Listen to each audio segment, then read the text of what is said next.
Hello everybody, I hope you're all doing fantastically well. It's Connor, we're back here on the One Leeds Fan Channel. We're back in the car, by God! What a scenario, everyone. What a scenario. What's going on with you guys? Are you all good? Are you feeling nice? Have you been giving Chris Wilder and Sheffield United fans a bit of jip? Listen, we saw it yesterday, didn't we? Obviously, Leeds have signed Jayden Bogle. Fantastic news. But we saw Wilder's tears. They played Chesterfield. Well, listen, we're going to give him a contract, but them down the road, he wants to go them down the road, doesn't he? And listen, I can't force him to sign the document, the paper. And listen, it is what it is. We'd have liked to keep him around, but we get, oh, God, his ham face was just absolutely, oh, it was seething at the fact that Leeds United have got one of his prized assets. And if you wanted more vindication of Leeds United getting a good signing, go watch Chris Wilder's post-match yesterday. I believe they were against Chesterfield, and he's absolutely seething. Not only that Bogle's left, the fact that they made such an effort to keep him around, and the fact that he wanted to come to Leeds, it is just an indication, just symptomatic of how we are the bigger club. We are obviously the better club.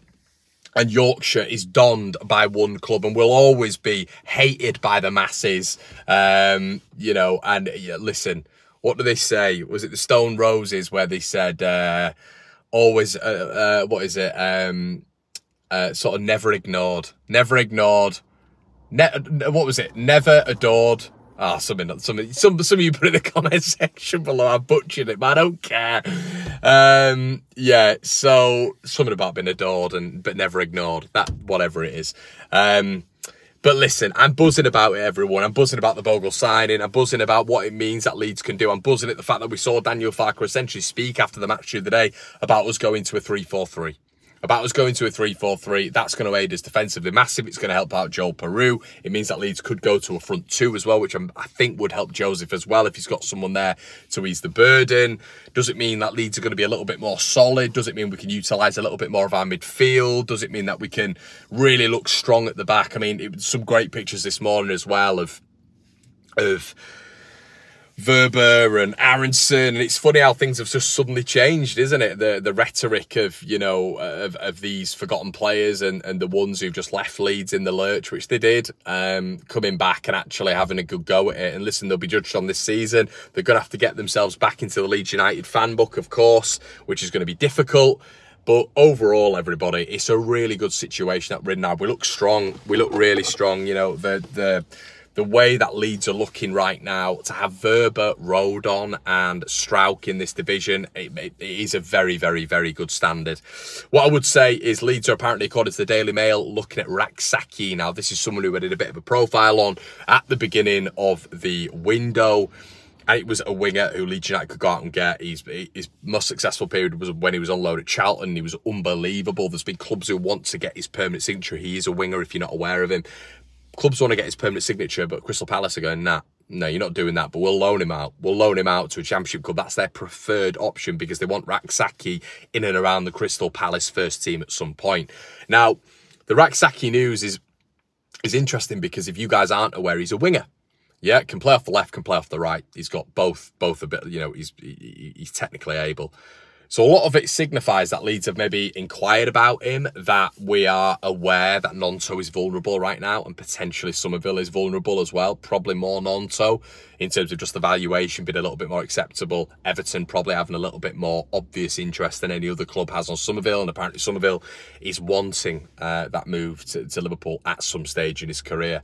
Are they going to splash 40 million quid on him? I don't know. Has the negotiation team at Leeds United just made it a little bit more difficult for, you know, clubs to be able to just say, right, we're gonna shortchange Leeds and go get Crysencio Somerville? I think so.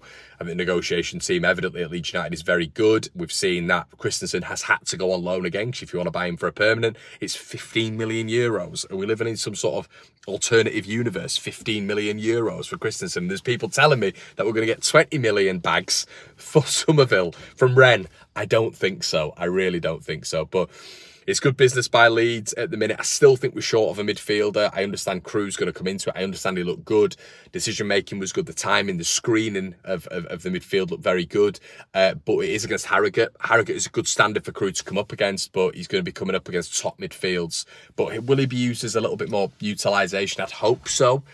This season, like Archie wasn't, but we didn't really have, Archie was a breakout, obviously, but we still didn't properly have a right back that could compete with him. Archie did so well, of course, but I don't think throughout the season we had a right back who really competed with him, and Archie made the place his own, of course he did. I've just seen a Sheffield United badge on a car go past. I might go say hi. But yeah, listen, it's good to have competition within the ranks, and how I would ideally like to start the season is another central midfielder and then Ampadu in the middle. That's how I want to start it. Rothwell, yeah, okay, definitely. But I'd like to see Rothwell maybe use as a little bit more rotation. He could play his way in, of course he could. But I was definitely of the impression as well that I didn't want to lose Kamara, obviously. Didn't want to lose Kamara.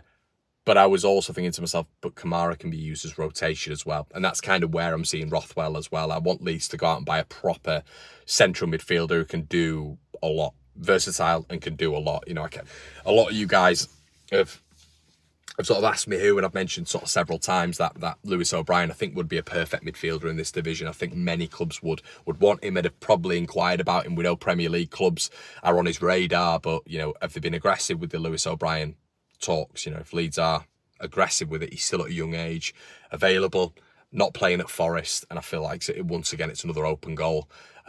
Professed a little bit of love for Leeds United as well, didn't he, in the past, Lewis O'Brien? So yeah, I think that one will be an open goal one for Leeds United. He's not a glossy name, he's not a glam name, but gets the job done, and he's a proper championship player who's tasted the high life in this division.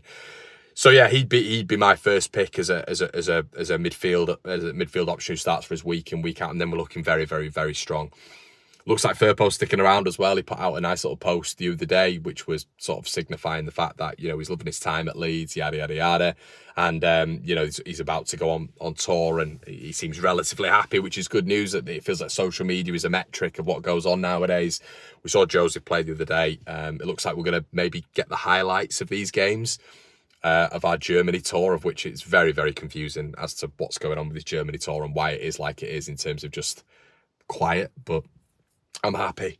I'm happy with what's going on at the minute. As I said, the Bogle signing is huge. It's huge. It means Leeds have now got a runner. There is no way that he couldn't get 8 to 10 goal contributions with Daniel Farke. I think he's missed that profile. Archie was a midfielder, whatever anybody says. And Bogle is your Max Aaron of that Norwich side. He is your Max Aaron. So that is brilliant. And I think hopefully we'll see a little bit more utilisation of the fullbacks. But you look at that Daniel Farke system, you think, Tom Tribal, you think Moritz Leitner, you think Mario Vrancic, you think Teti. These midfielders who've been in and around the Farke systems at Norwich have all been technically really good players. Maybe not Teti as such, but the other three, I would say, they're good technical footballers. I'm still not 100% sure we have that in the midfield, and I still think we need to brush up on that. But guys, let me know what you think in the comment section below. Have a good one, and I'll see you in a bit.